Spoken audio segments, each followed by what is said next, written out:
ইতিহাস মানেই আমাদের সকলের মনে যেটা সর্বপ্রথম আসে সেটা হলো বইয়ের পাতা জুড়ে লেখা স্বাধীনতা সংগ্রামীদের কাহিনী আর ব্রিটিশদের অত্যাচার। তবে আজ এই অত্যাচারী ব্রিটিশদের নিয়ে একটু ভিন্ন স্বাদের গল্প শোনাবো আপনাদের। ভারতের পাতাল রেলের ব্যবস্থা, ট্রাম গাড়ি থেকে শুরু করে হাওড়া ব্রিজ, ভারতীয় রেল লাইনের ব্যবস্থা করে দিয়েছিলেন এই ইংরেজরাই। আচ্ছা, আপনাদের কি জানা আছে ব্রিটিশদের তৈরি ভারত ও বাংলাদেশ সীমান্তের শেষ রেল স্টেশনটির নাম?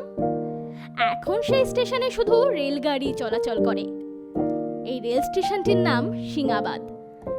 মালদহের সিংহাবাদ রেল স্টেশনকে আগে বলা হতো দেশের শেষ রেলওয়ে স্টেশন। এই স্টেশনটিকে এখন বলা হয় দেশের প্রথম রেলওয়ে স্টেশন। সিংহাবাদ জায়গাটি দইয়ের জন্য খুবই বিখ্যাত।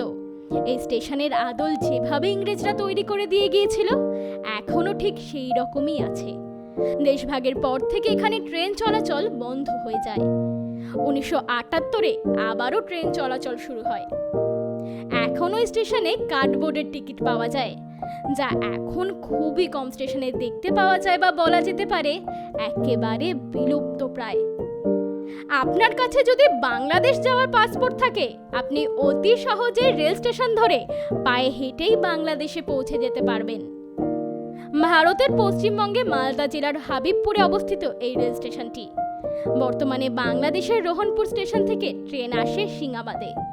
এই স্টেশনে গেলে আপনি প্রাচীনকালের রেল ব্যবস্থা দেখতে পারবেন। এরকম আরও নানান খবর জানতে আমাদের সাথে থাকুন।